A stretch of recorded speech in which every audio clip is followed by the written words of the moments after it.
Olá, bom dia. 7 horas da manhã, Thanks God Every Day de hoje, dessa terça-feira.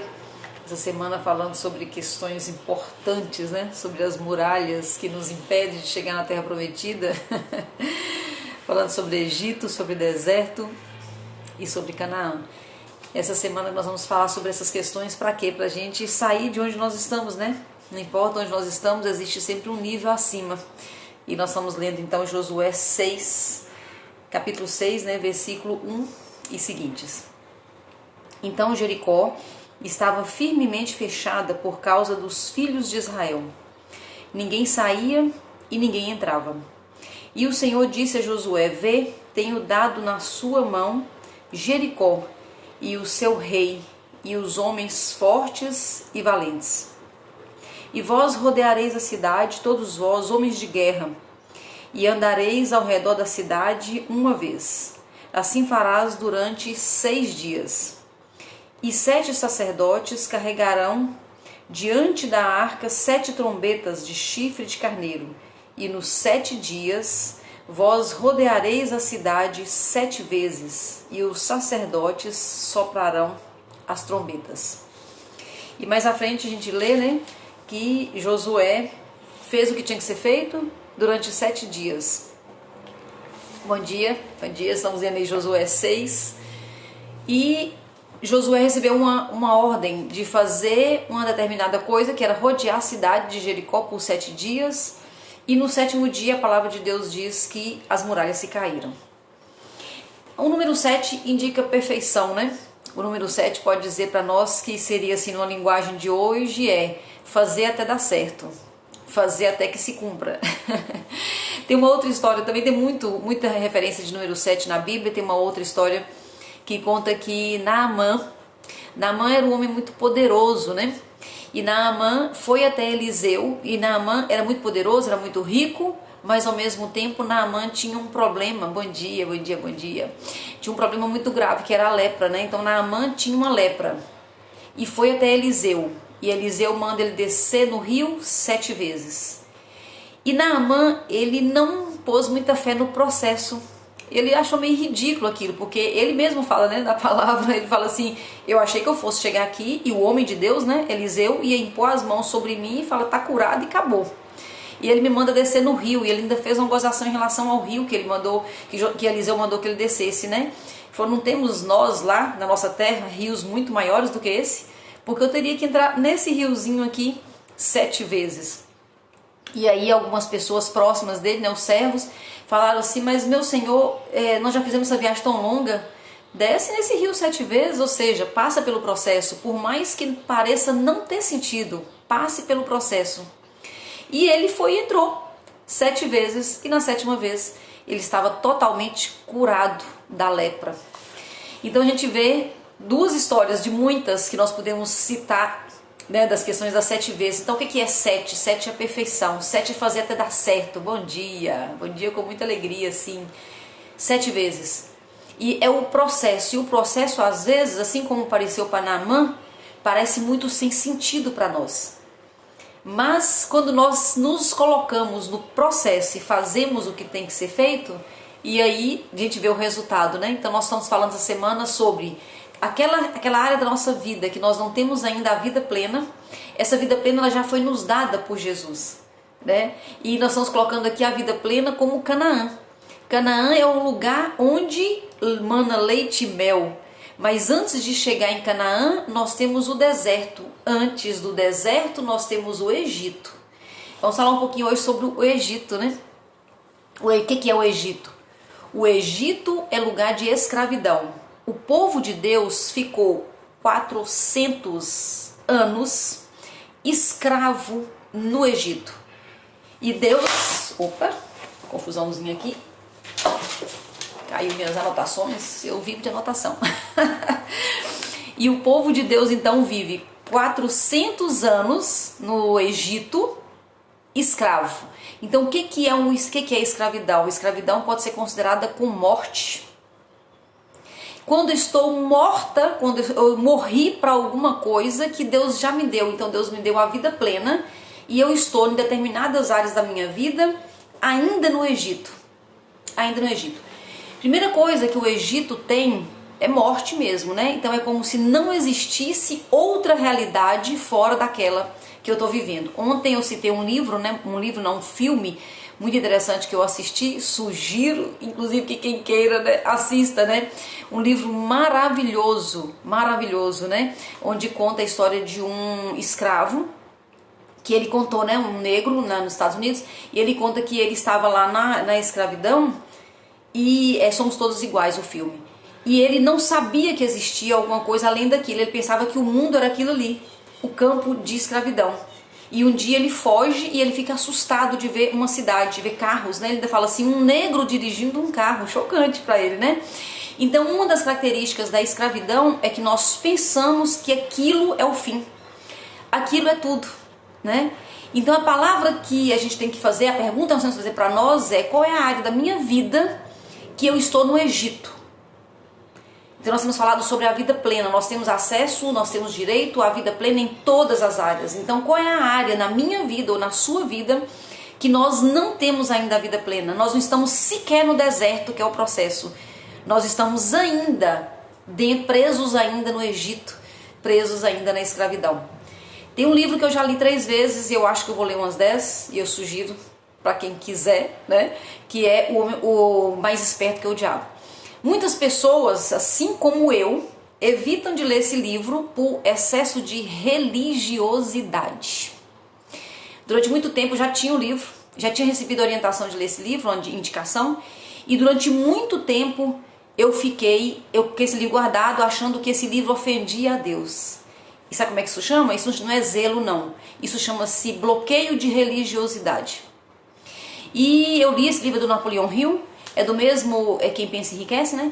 E de outros livros tantos que ele tem. Então, ali ele não tem nada a ver com religião, esse livro Mais Esperto que o Diabo. E ele diz que ele faz uma entrevista, que não importa se aconteceu ou se não aconteceu, né? E esse livro ele é altamente destravador. Por quê? Porque primeiro ele mostra, e com outras palavras, né? Que segundo o livro, segundo o autor, né, o Napoleão Hill, 98% das pessoas estão mortas vivas. Ele fala 98%. E aí lá no livro ele fala assim que o inimigo, né, que o demônio, que é o diabo lá, né, mantém o controle sobre 98% das pessoas. Eu vou colocar outro número aqui para não ficar muito chocante, né? Eu vou falar o seguinte: 90% das pessoas hoje, em alguma área da vida, ele está assim, nessa parte, né? Ainda no Egito. Longe de saber que existe vida plena naquela área, ou então sabe de ouvir falar, mas é como se não fosse para mim, né? 90%. 8% tá no deserto. São pessoas que estão no processo. O problema é que muitas pessoas que estão no processo, elas voltam para o Egito. Elas voltam para a escravidão. Por quê? Porque não vem resultado. E aí volta a viver escravo. E aí 2%, que é o que o livro também coloca, né? 2% já vive, né? Essa vida em abundância, essa vida plena. Isso é estranho e você pode falar assim: André, eu acho que você está um pouco pessimista. E eu vou dar alguns exemplos aqui e você vai ver que infelizmente eu não estou pessimista. Antes fosse só o pessimismo, né? Que aí a realidade seria diferente. Bom dia.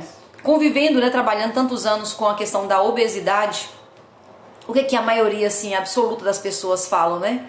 Não, eu sou obesa, eu tenho dificuldade de gerenciar meu peso, eu tenho dificuldade de perder peso, eu estou aqui tão acima do peso, eu estou na obesidade, eu estou no sobrepeso, porque a minha família é assim. A minha família é de obeso. Então, eu sou escravo, porque a minha família nasceu escravo. Foi isso que manteve durante 400 anos o povo de Deus cativo no Egito. 400 anos.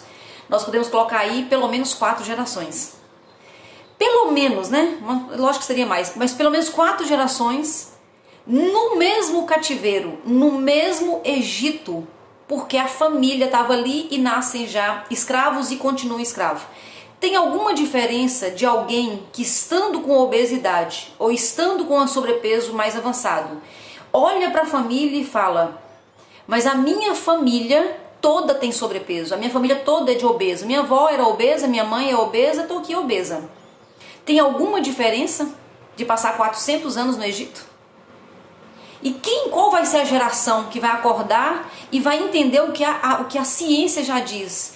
Que 30% sim, você pode sofrer a questão genética, mas 70% são as nossas escolhas. Então a obesidade, eu aceito ela porque minha mãe era, porque minha avó era, ou eu digo não e eu vou para um processo? Quando eu digo não aceito Egito na minha vida. E assim todas as outras questões, né? Divórcios, casamentos errados, infelizes, pessoas que vivem por viver, qualquer outra situação financeira, né? Eu sou pobre, mas a minha família é pobre, a minha família não consegue trabalhar com vendas, a minha família sempre perdeu dinheiro com negócios, a minha família, minha mãe, o meu pai, os meus avós, quando eu faço isso eu estou dizendo, nasci no Egito, eu vou continuar no Egito, porque não existe outra história a não ser viver no Egito. Então, Egito é lugar de morte, Egito é lugar de escravidão. E quando eu aceito isso, eu estou só perpetuando por mais uma geração a escravidão que já vem na família. Aí você pode falar assim, André, você está falando aí de maldições hereditárias? Não, eu não estou falando de maldição hereditária. Essa aí seria uma outra situação, para uma outra conversa, para um outro momento, para um outro dia. Eu estou falando aqui de bloqueios que o ser humano sofre. O livro Mais Esperto que o Diabo, ele fala isso de uma forma muito didática, e eu vou trazer para cá a informação que está lá no Napoleão Hill, né? Que é bem o que acontece.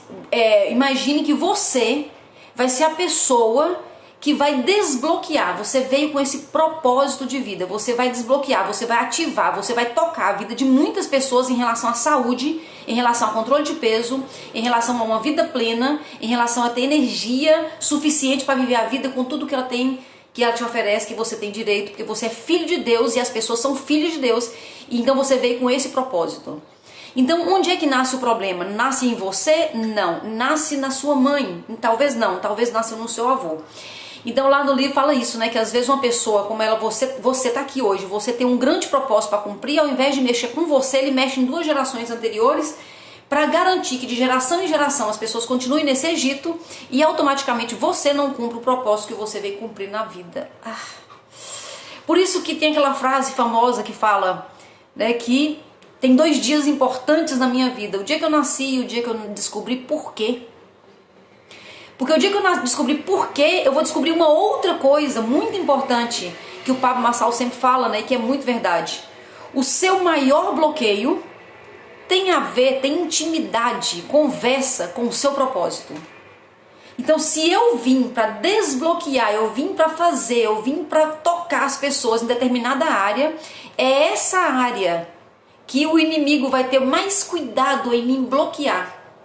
Então os meus bloqueios, os meus Egitos, a área da minha vida que está no Egito, essa provavelmente é a área do chamado que eu tive de Deus para vir na Terra. Essa provavelmente é a área do meu propósito de vida. Então, repetindo a frase, né, que o Pablo Marçal sempre fala isso. Os seus maiores bloqueios têm intimidade com o seu propósito. Então, onde você está bloqueado, a área da vida que você não consegue romper, que você está bloqueado, provavelmente é ali que você tinha que lutar para sair do Egito. Porque é ali que tem a ver, foi para isso que você veio na Terra.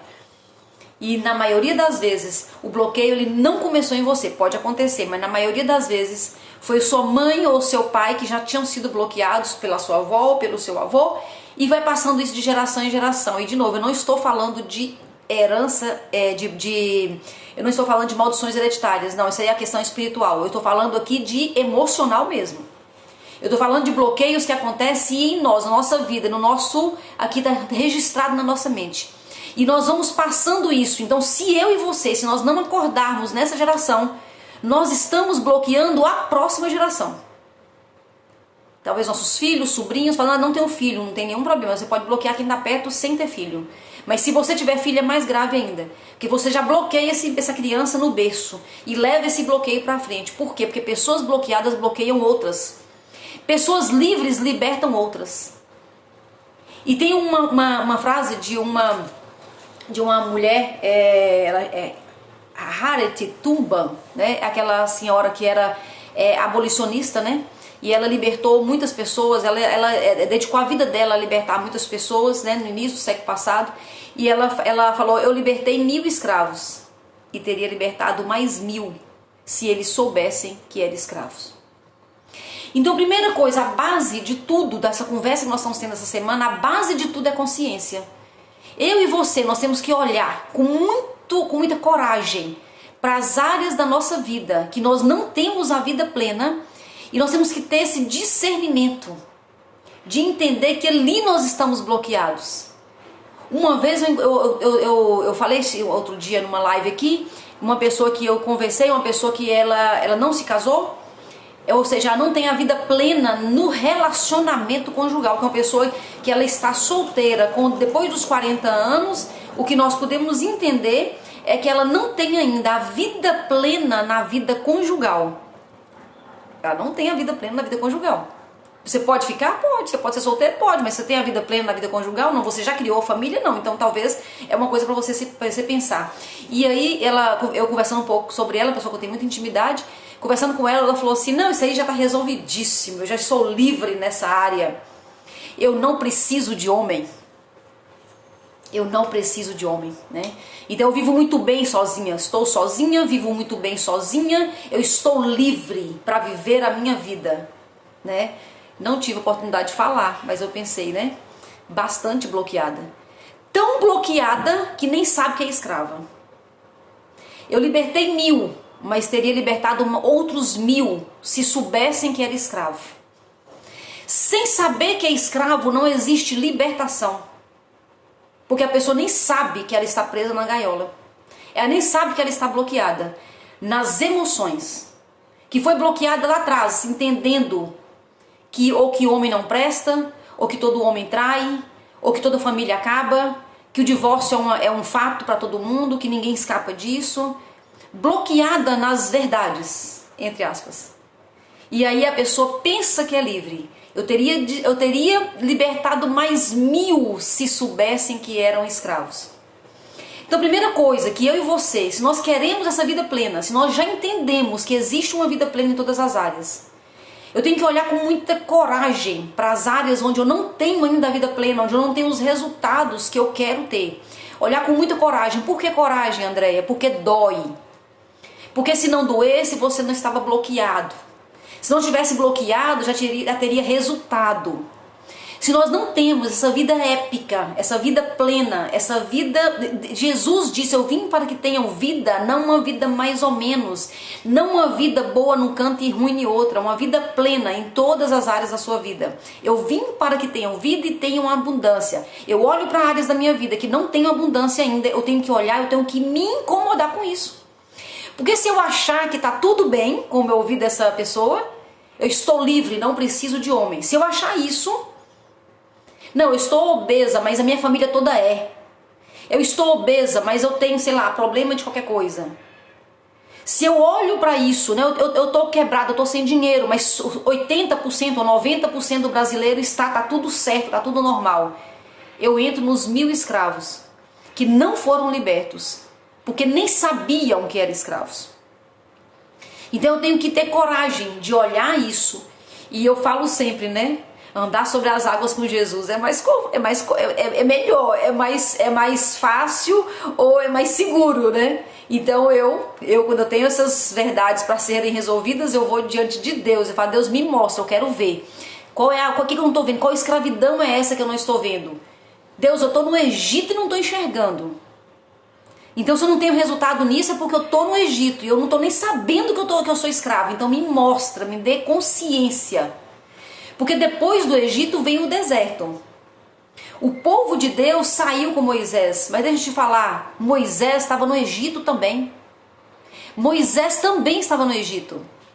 E ele demorou para acordar. Então talvez você fale assim, nossa, eu estou dormindo até hoje, eu estou morto, eu estou no caixão até hoje. Sim, Moisés ficou muito tempo dentro, entre aspas, do caixão. Ficou muito tempo dentro da escravidão. Ele fugiu muito tempo disso, até ele entender.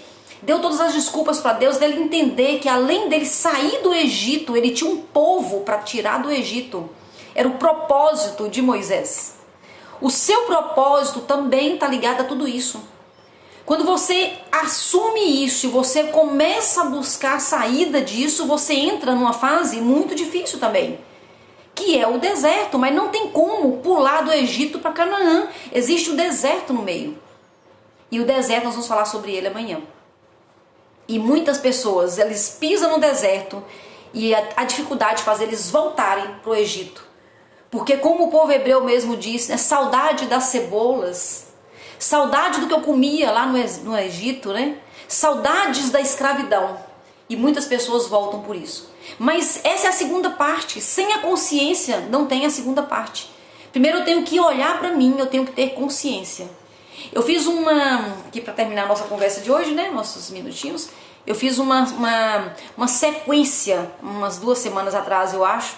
Né? Tá no Instagram, no IGTV e também tá no YouTube, né?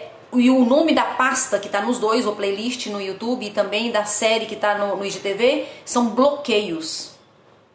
Eu falei muito sobre bloqueios, né? Mas o que acontece? Tem pessoas que olham isso igual Naamã olhou para a ordem de Eliseu. Entra no rio 7 vezes. Ah, que bobagem. Tem rios muito melhores, inclusive. Então muitas vezes a gente fala do que tem que ser feito, a gente fala do que está acontecendo, mas as pessoas, elas menosprezam entrar no rio 7 vezes, rodear Jericó 7 vezes, menospreza isso e não faz o que tem que ser feito. Mas não tem como fazer o que tem que ser feito se eu estiver dormindo. Eu nem sei se eu sou escrava. Então a primeira coisa é: acorda, tu que dormes. Acorda.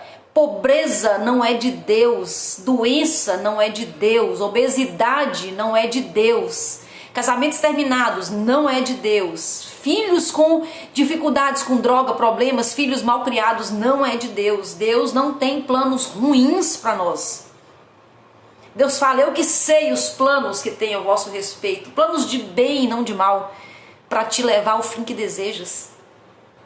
E Jesus disse: eu vim para que tenham vida e tenham abundância. Alô, o que você está fazendo nesse deserto, nesse Egito? O que você está fazendo nesse caixão, dormindo nesse caixão em tempo de vida?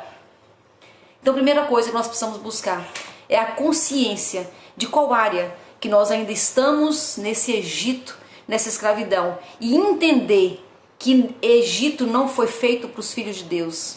Escravidão não foi feito para os filhos de Deus. E dormir no caixão não foi feito para este tempo e não foi feito para os filhos de Deus. Acorda, tu que dormes, busca consciência e vamos juntos agora caminhar para o deserto, que é difícil, mas passa. E um dia nós vamos chegar a Canaã. E a Canaã é aqui, tá? Canaã não é depois. A Jerusalém vem depois, mas Canaã é para esse tempo. Beijo no seu coração, até amanhã. Obrigada pela sua companhia.